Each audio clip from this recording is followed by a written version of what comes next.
बांग्लादेश एक ऐसा देश जिसके साथ हमारा रिश्ता बहुत पुराना है। इस देश को आजादी हमारी देश की मदद से ही मिली थी और एक ऐसा देश जहां हंसना मना है। इस देश को हम कंट्री ऑफ रिवर्स के नाम से भी जानते हैं, जहां पर 700 से भी ज्यादा नदियां बहती हैं। जैसे हमारे देश में मछली को पसंद करते हैं, वैसे इस देश में भी कोई मछली खाए बगैर नहीं रह सकता। दोस्तों, आज हम सबसे जुनून वाली देश बांग्लादेश के बारे में कुछ रोचक जानकारी देने वाले हैं। देर किस बात की, अपनी सीट बेल्ट बांध लीजिए अच्छे से और निकलते हैं बांग्लादेश की एक शानदार सफर पर। सबसे पहले बता दूं कि इस देश का ऑफिशियल नाम है पीपल्स रिपब्लिक ऑफ बांग्लादेश। देश की कुल आबादी है 16 करोड़ और जनसंख्या के मामले में दुनिया का 8वां सबसे बड़ा देश है। पॉपुलेशन डेंसिटी के मामले में 1265 लोग यहाँ आपको पर स्क्वायर किलोमीटर में दिख जाएंगे। यहाँ की कुल आबादी की 40% हिस्सा शहर में रहता है और बाकी के 60% आज भी गाँव से ही बसे हुए हैं। देश के 90% लोग इस्लाम धर्म को मानने वाले हैं और बाकी के 9% हिंदू तो 1% अलग धर्म के हैं। देश का बॉर्डर भारत और म्यांमार से टच करता है, जबकि एक तरफ बे ऑफ बंगाल है। बांग्लादेश की इकोनॉमी राजधानी है ढाका और बंदरगाह वाला ये शहर देश के प्रमुख शहरी इलाकों में से एक माना जाता है, जहां हर वो सुविधा मौजूद है जो कि बड़े बड़े शहरों में होती है। ढाका दुनिया का 10वां सबसे बड़ा शहर है। बांग्लादेश भले ही गरीब देश है, पर ढाका आबादी समेत तमाम मापदंडों पर दुनिया का 10वां सबसे बड़ा शहर है। ढाका में आपको हर कोने में एक मस्जिद नजर आएगी, इसलिए ढाका को मस्जिदों का शहर भी कहा जाता है। यहाँ के कई मस्जिद तो इतने खूबसूरत है कि मानो इसे देखकर आपका मन खुश हो जाएगा। बांग्लादेश दुनिया का एकमात्र ऐसा देश है जिसने अपनी भाषा बचाने के लिए कई सालों तक लड़ाई लड़ी है। पहले बांग्लादेश को ईस्ट पाकिस्तान के नाम से जाना जाता था, लेकिन यहाँ के लोग बांग्ला बोलते थे और पाकिस्तान के नेशनल लैंग्वेज थी उर्दू। ईस्ट पाकिस्तान में भी इसे जबरदस्ती थोप दिया गया, जो कि यहाँ के लोग मानने को तैयार नहीं थे। इसी चक्कर में कई सालों तक लड़ाई चलती और अंत में 1971 में भारत की मदद से बांग्लादेश को आजाद कर दिया गया। हालांकि ये बात अलग है कि इस देश के लोगों ने लगता है भारत की मदद को भूल चुके हैं, क्योंकि आजकल इस देश की नजदीकी रिश्ता चीन से जो हो गया है। बांग्लादेश के इनकम सोर्स की बात करें तो यह है खेती। चावल का बांग्लादेश में बड़ा कारोबार है और ये देश चावल का बहुत बड़ा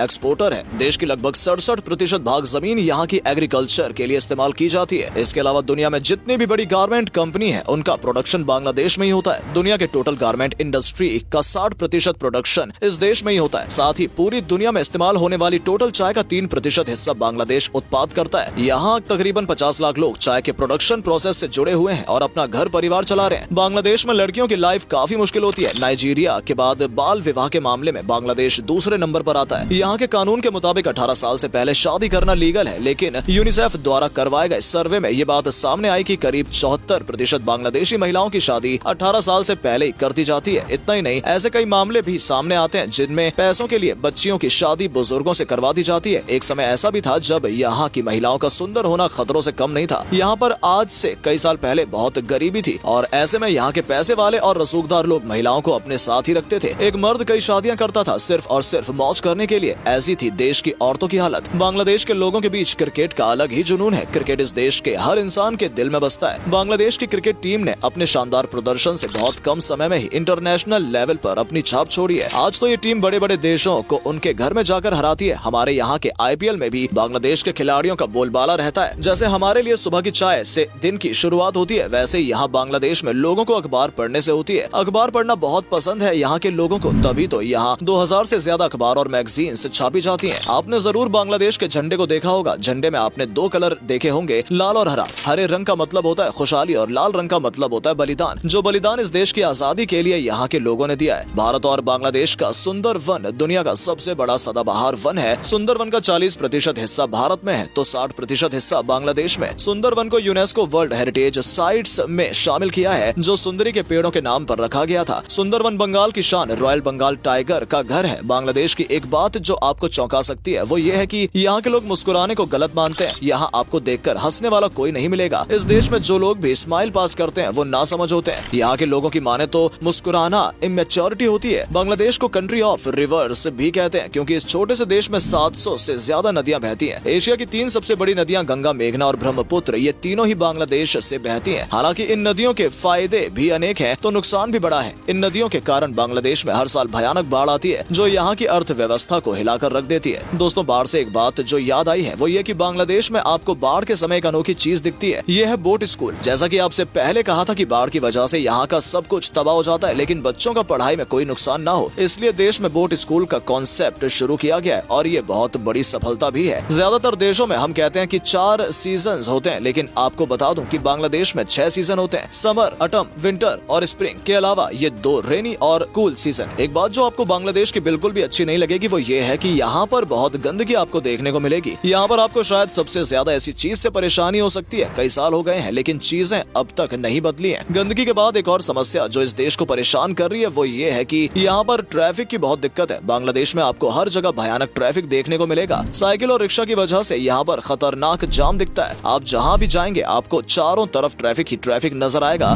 तभी कहा जाता है कि अगर आपको ढाका से फ्लाइट लेनी है तो कम से कम 4 घंटे पहले निकलना होगा। ये देश भले ही छोटा हो लेकिन आपको बता दूं कि इस देश में 17 एयरपोर्ट्स मिलते हैं। मतलब बाय एयर जाने में आपको यहाँ कभी कोई परेशानी नहीं होगी। साथ ही एक बड़े शहर से दूसरे शहर भी आप आराम से पहुँच सकते हैं। बांग्लादेश के पास ही है दुनिया का सबसे बड़ा अनइंटरप्टेड सी बीच। इसका नाम है बाजार बीच, जो कि 120 किलोमीटर लंबा है। मतलब आप इस बीच को अगर पूरा देखना चाहते हैं तो आपको 2 दिन का समय लग जाएगा। वैसे आपको बता दूं कि इसी बीच पर बांग्लादेश का सबसे बड़ा मार्केट भी लगता है। दोस्तों, भारत का पड़ोसी देश बांग्लादेश सैलानियों की काफी पसंदीदा और खास जगह है। प्रकृति की हरियाली से भरे इस देश में देखने लायक कई खास जगहें हैं। सैलानियों को यहाँ ऐतिहासिक स्मारक, समुद्र तट, पिकनिक स्पॉट, जंगल और आदिवासी लोग देखने को मिलते हैं। साथ ही मछली पकड़ने के शौकीन पर्यटकों को यहाँ मौका भी मिलता है। तो दोस्तों, ये था बांग्लादेश। कैसा लगा आप हमें कमेंट में बताएं और हमारे फेसबुक पेज को फॉलो करना बिल्कुल न भूलें। धन्यवाद।